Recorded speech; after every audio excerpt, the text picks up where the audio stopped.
Welcome to The Explainer. So picture this, all right? You're at a networking event, or maybe just a crowded party.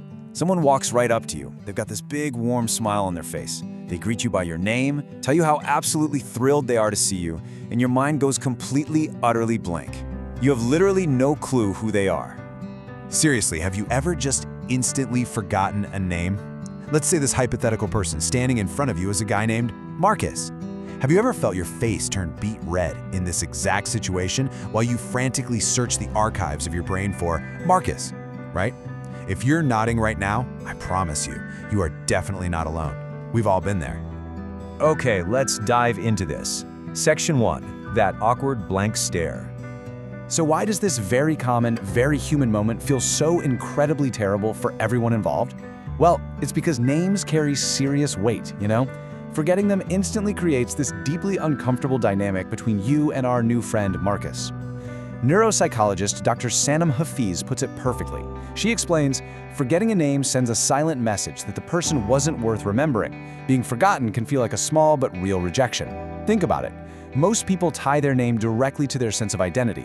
So even if it's completely unintentional on your part, blanking on a name just kind of feels like a failure of basic human courtesy. It leaves you feeling exposed and embarrassed because deep down, we all know that names really matter to people. Section 2, why our minds go blank. Look, it usually just comes down to mental overload. Whether your mental bandwidth is entirely drained from stress, or maybe it's just the natural slowing of memory retrieval as we age. It's really not about intentional rudeness. Moving on to Section 3, 9 traits of name forgetters. Are you one of them? Don't worry, we're not just going to read off a dry list here. Understanding how your brain is actually wired is the key to finally fixing this habit. And this brilliantly illustrates how these 9 traits fall into 3 very distinct categories. First up, internal focus. If you have high anxiety, you're a chronic overthinker, or you just live in your own head, well, your nervous mind is simply too busy managing itself to absorb new external details like a name. You are basically running on empty.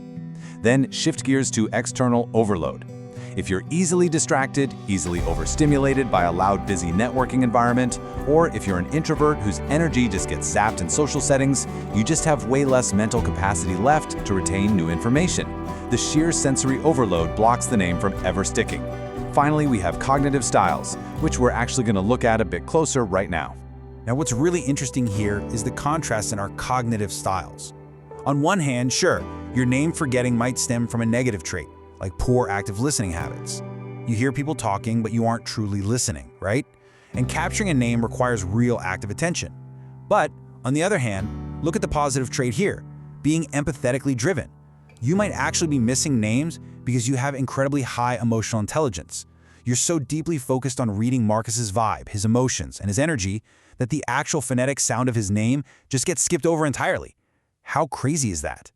And there's one more fascinating cognitive style from Dr. Hafiz's list I want to mention, the big picture thinker. If your brain naturally zooms out to broad concepts rather than locking onto specific details, hey, this is actually a fantastic trait.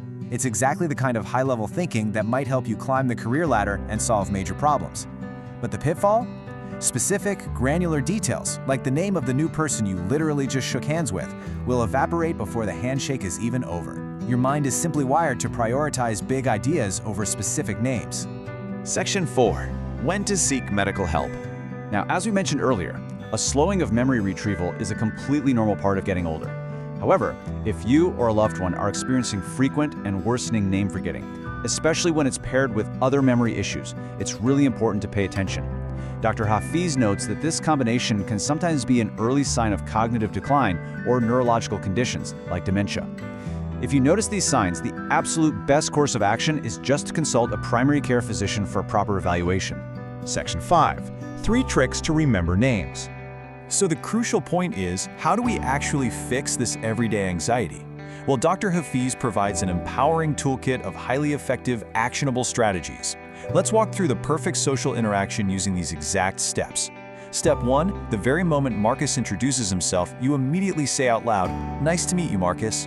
Most people let a name pass right through them, but saying it back immediately forces your brain to actually process it instead of letting it evaporate into thin air. Okay, step 2, work with your brain by connecting his name to something visual or familiar. Maybe he reminds you of a childhood friend named Marcus, or something about his looks sparks a mental image. Your brain holds on to images and associations way better than random words. And finally, step 3, as you're leaving, you just naturally slip it in one more time and say, "It was really good talking to you, Marcus." That small repetition at the very end gives your memory a second chance to lock it in for good. Honestly, these techniques take zero extra effort once you make them a habit, and they completely save you from that dreadful blank stare we've all experienced. Which brings us to our final thought for this explainer. Next time you meet a Marcus at a party or a busy event, will you remember his name? Or will you just remember his vibe? I challenge you to take these 3 simple steps and apply them immediately at your very next social event. You will be amazed at how it transforms your confidence and your connections.